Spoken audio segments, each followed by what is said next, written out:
Viral অনেক কিছু করে হওয়া যায়, স্পেশালি আমি ভাইরাল হওয়ার জন্য কোনো গান করার চেষ্টা করব না। আমি গানটাকে বাণিজ্যিকভাবে করতে চাই না। সেখানে বগুড়া থেকে চ্যানেল আই সেরা কণ্ঠে টপ 13-এর ফাইনালিস্ট হয়ে আছি। এটা হচ্ছে আমার প্রথম মৌলিক গান, দিলে মালি ঝটকা। যেতে যেতে দেখা হলো, কথা হলো না, কি মায়া ধরাইনি তুই বলতে পারি না, ও তোর দুষ্ট দুষ্ট চোখে কি জাদু আছে, দিলে মালি একটা ঝটকা।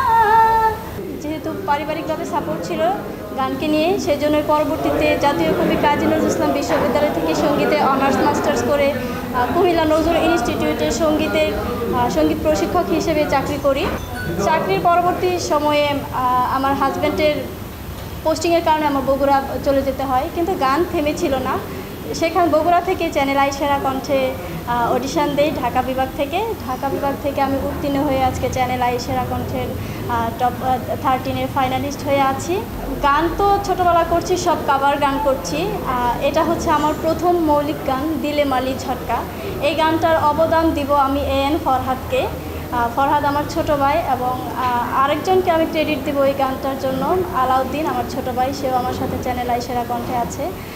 আসলে চ্যানেল আই সেরা কণ্ঠে যখন আমি পারফর্ম করছিলাম, গান করছিলাম প্রতিযোগী হিসেবে, আমাকে সবসময় একটু চটুল টাইপের গানগুলো দেওয়া হতো, যেরকম রুনা লায়লা ম্যামের কালজয়ী গান বন্ধু 3 দিন তোর বাড়িতে গেলাম, রুনা লায়লা ম্যামের নীল সাগর পার হয়ে তোমার কাছে এসেছি, সামিনা চৌধুরী ম্যাম, রুনা লায়লা ম্যাম, রেজওয়ানা চৌধুরী, বন্যা ম্যাম, সবার কাছ থেকে আমার মানে যে আমি একটু পারফর্ম করা যে গানগুলো, সেই গানগুলো সবাই পছন্দ করে, এবং আমার দর্শক আমার কাছ থেকে ম্যাক্সিমাম দুঃখের গানের চেয়ে একটু নাচের গান, হাসি খুশির গান বেশি পছন্দ করে।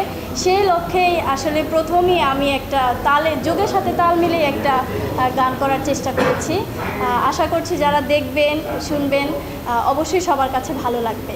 সমাজের কাছে, সঙ্গীতের কাছে আমাদের অনেক দায়বদ্ধতা, বিশেষ করে আমরা যারা রিয়েলিটি শো থেকে আসি, আমরা কিন্তু বিচারকের মার্কস এবং জনগণের ভোটের মাধ্যমে আসি। যেহেতু আমি এত প্রতিযোগী থেকে টপ ফাইনালিস্ট হিসেবে আছি, জনগণ আমাকে SMS দিয়ে আমাকে এই পর্যন্ত নিয়ে এসেছে, বিচারকের মার্কস দিয়ে এই পর্যন্ত আমি এসেছি। তো জনগণের কাছে আমার সঙ্গীত নিয়ে অনেক দায়বদ্ধতা আছে। আমি চাই যে যেহেতু এটা আমার প্রথম গান, এরকম আমি এটা একটু মজার গান করেছি, আমি আরও শ্রুতিমধুর গান করব, আরও বেশ কয়েকটা গান, আমি সব ধরনের গান করার চেষ্টা করছি, এবং সব ধরনের গান নিয়ে আমি দর্শকের মাঝে আসব। সবাই দেখতে পাবে আমার রনিস টিউন ইউটিউব চ্যানেল থেকে। আমি গানটাকে বাণিজ্যিকভাবে করতে চাই না, আমার নিজের আইডেন্টিটি হিসেবে আমার চ্যানেল থেকে গানটা আমি করছি। দর্শকের সাথে স্টেজ পারফরমেন্সের যে ব্যাপারটা, শিল্পী স্টেজ পারফরমেন্স করলে দেখা যায় যে দর্শকের অনেক কাছাকাছি যাওয়া হয়। স্টেজ বলতে আমাদের শিল্পীদের জন্য অনেক ভালো লাগার একটা জায়গা, কারণ আমরা তখন দর্শকের কাছে যেতে পারি, দর্শকের ভালো লাগাটা আমরা কাছ থেকে জানতে পারি, এবং আমাদের কাছে যে তাদের যে দায়বদ্ধতা থাকে সেটাও আমরা সরাসরি তাদের কাছ থেকে জানতে পারি।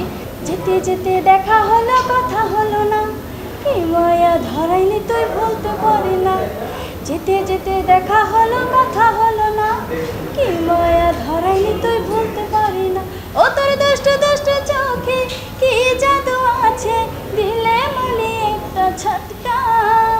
ও সোনা,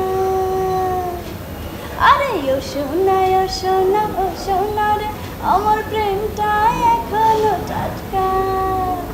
একটা শিল্পীর পরিচয় হচ্ছে তার নিজের মৌলিক গান। আমরা যদি বলি যে একটা শিল্পীর পরিচয় কি, আমাকে কি দিয়ে চিনবে, আমি যে রনি, আমাকে কি দিয়ে মানুষ চিনবে। কাভার সং, আমি সামিনা ম্যামের কাভার সং করছি, আমি রুনা লায়লা ম্যামের কাভার সং করছি, আমি রেজওয়ানা চৌধুরী, বন্যা, কনক চাপা ম্যামের সবার কাভার সং করছি, কিন্তু আমি তাদের গান করছি। আমি রনি, আমার পরিচয় কি, আমার এই যে দিলে মালি ঝটকা, এটা আমার পরিচয়। ভাইরাল অনেক কিছু করে হওয়া যায়, কিন্তু যারা জাত শিল্পী, যারা আসলে আমরা গানটাকে লালন করি, আমরা আসলে স্পেশালি আমি ভাইরাল হওয়ার জন্য কোনো গান করার চেষ্টা করব না। আমি মন থেকে গানকে ভালোবেসে নিজের আইডেন্টিটির জন্য গান করে যাব, এবং দর্শকের যেরকম চাহিদা থাকবে আমি তাদের সেরকম গান উপহার দেওয়ার চেষ্টা করব।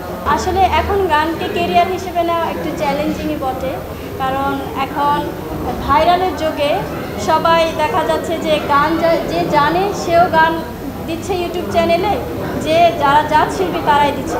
যারা জাত শিল্পী আমি মনে করি যারা আসলে গানটাকে লালন করে তারা শুদ্ধ সঙ্গীতটাকে দিচ্ছে, ভালো সঙ্গীতটাকে দিচ্ছে। কিন্তু ভাইরাল হওয়ার জন্য আজে বাজে অনেক কিছু করে ভাইরাল হওয়া যায়, কিন্তু যারা আসলে মূল শিল্পী, যারা গানটাকে ভালোবাসে, তারা টিকে থাকার জন্য চ্যালেঞ্জিং হলেও তারা একটা সময় তারা ভালো করে এবং করবে, এটা আমার দৃঢ় বিশ্বাস। তো যারা আমি চ্যানেল আই সেরা কণ্ঠে সর্বোচ্চ SMS পেয়ে আজকে আমি ফাইনালিস্ট হয়েছি, তো দর্শকের কাছে আমার অনেক দায়বদ্ধতা। আমি আপনাদের পছন্দ মতো গান করার চেষ্টা করব। আপনারা সবসময় আমার পাশে ছিলেন এবং সবসময় আমার পাশে থাকবেন, সেটাই আমি আশা করছি।